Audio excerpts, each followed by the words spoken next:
Before we get into this tutorial, we want to smash like and subscribe because it really helps my channel out. Anyways, let's get on with the video. What's up guys, welcome back to the channel. Today I'm going to be recreating my song, which isn't out yet, but it's soon going to be out, and you might know the title soon. But anyways, I'm going to be recreating the song, at least a part of it. So right now, I'm going to be adding an 808. So I'm going to use Flex, which is a preset based synth. And I'm going to be using a 808 synth boosted because I think it sounds good. Alright, so I finished adding my 808 and I'm going to route the 808 to track number 3, which is my 808 track. So as you can see, we have the chords playing here and the 808 here. So, what's going to happen next is we're going to be adding the kicks.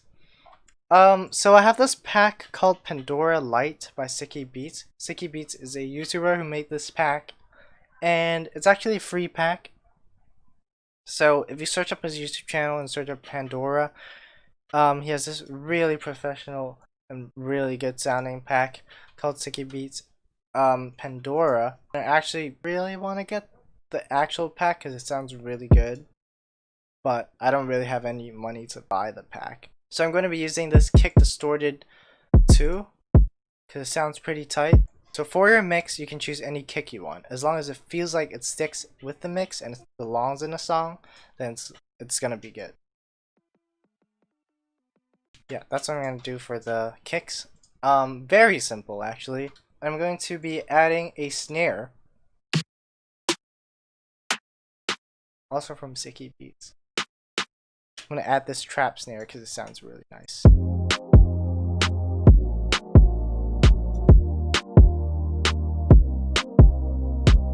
Yeah, that sounds really loud. But anyways, we're going to be fixing that real soon. So we routed this into the mixer.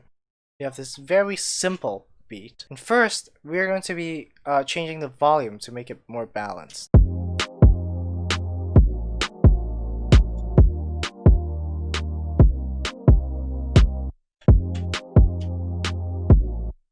And we kind of want the 808 to cut through the mix because the bass is a very essential part of the whole song. So we're going to add a soundgodizer with the A preset, which is basically a compressor and saturator combined, and it's basically a Maximus preset, but made into a very simple little plugin. Better.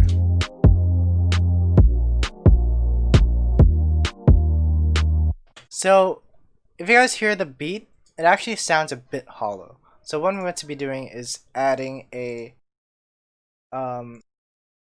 clap. Oh, not that one. Maybe this one. And it's gonna make the snare sound fuller. And yeah, it kind of feels like it fills up the space a bit better. If we pan the snare a bit to the left and the clap a bit to the right, it can feel a bit fuller. Just a little bit, but you know, tiny details matter in music all the time. Like ear candy, a lot of stuff like that. So there we go.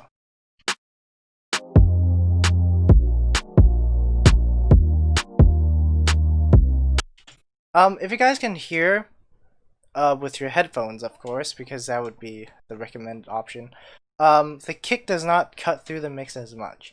And something we can do with that is to add a fruity balance, and what this does is it automates the volume. So we right click on this knob and we add, we select create automation clip, and we're just going to make this super short. And we're going to be doing this for pretty much every single kick. By the way, if you press shift and then click, it's going to stay at the same level, so you won't have to worry about changing the volume of the mix. So what you want to do is to drag the front down, and you kind of want to have a curve something like this. It's really your own preference, but I like this.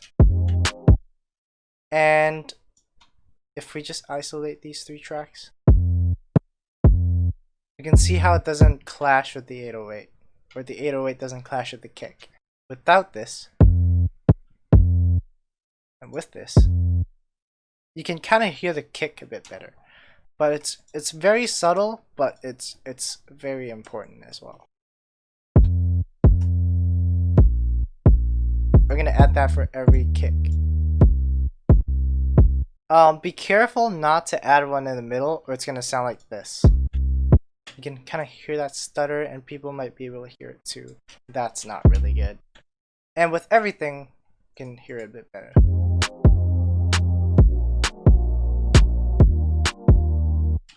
And you're probably like, no, the kick still does not sound like it cuts through the mix enough.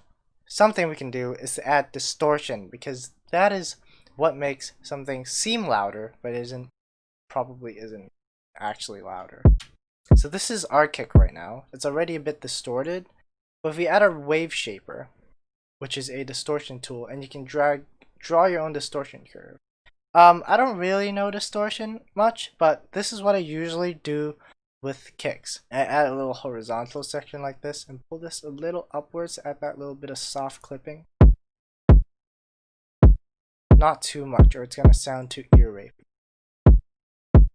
And if you listen to this individually, you're probably like, oh, this kick sounds really terrible. If you mix it in, it sounds pretty good. And so when you're mixing, you don't want to mix one thing individually. You want to mix it with the rest of the track, because at the end of the day, the person who's listening listens to the whole track and not just one element. So some elements might sound good on its own, but bad with the track, but some might sound terrible on its own and sound really good with the track. So you gotta keep that in mind.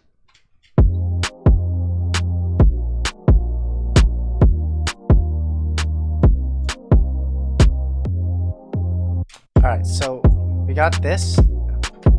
We're just gonna copy and paste that. Alright, so next thing we're gonna add is a loop. And I'm pretty sure I have some loops. I got this shaker loop from Looperman, which is some website where you can download loops. And we're going to be pressing the stretch button here. A lot of people don't know there are buttons here. Press the stretch button and you can drag this to the tempo. Easy, like that. And it's going to fit the tempo.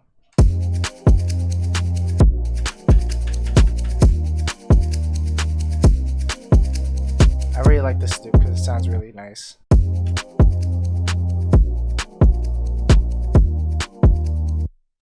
And if you want, you can add a stereo shaper to the loop, and what this does is that it makes the loop seem a bit wider, and this works with some other elements as well. Kind of depends on what you want to do. I personally like to do this. And it sounds really wide and a bit out of sync, but that's kind of the whole point, to make it seem wide. And I might add some reverb onto that to make it seem like it's further away from me. And then you can drag this knob, and what this knob does is that it changes the mix level and basically how much the effect affects the sound that's coming in. So we're going to drag this low so the reverb doesn't affect it as much. So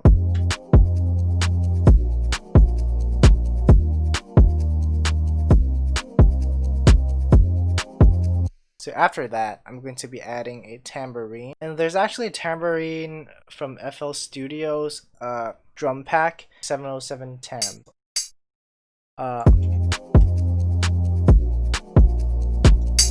I'm going to be adding one tambourine sound for every 4 snares. So here, 1, 2, 3, 4. And you can actually mix up the pattern if you like.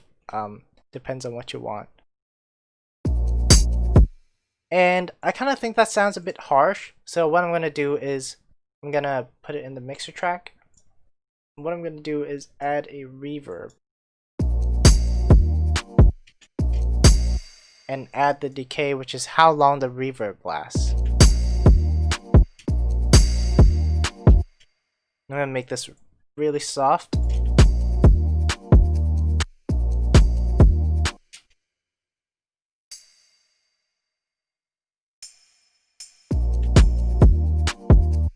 And you can actually change the pitch of the tambourine. You can actually change this from resample to stretch, so it doesn't change the length of the track or the speed of it when you change the pitch. So I'm going to pitch this up maybe 3 semitones.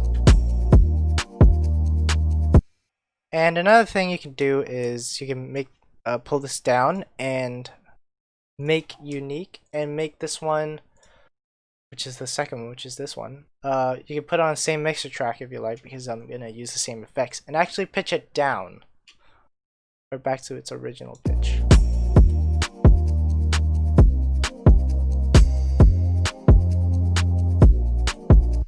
And like that, you can get some variation. Alright, so let's take a listen together, shall we?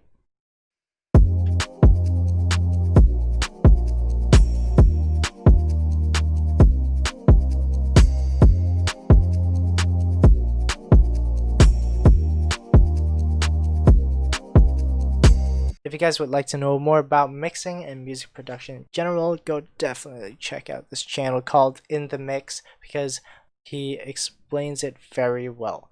Anyways, if you enjoyed this tutorial, remember to smash like and subscribe, because it really helps my channel out. And stay tuned for new music coming soon, which is going to be amazing. This 2021. Anyways, yeah, I'll see you guys in the next video. Bye.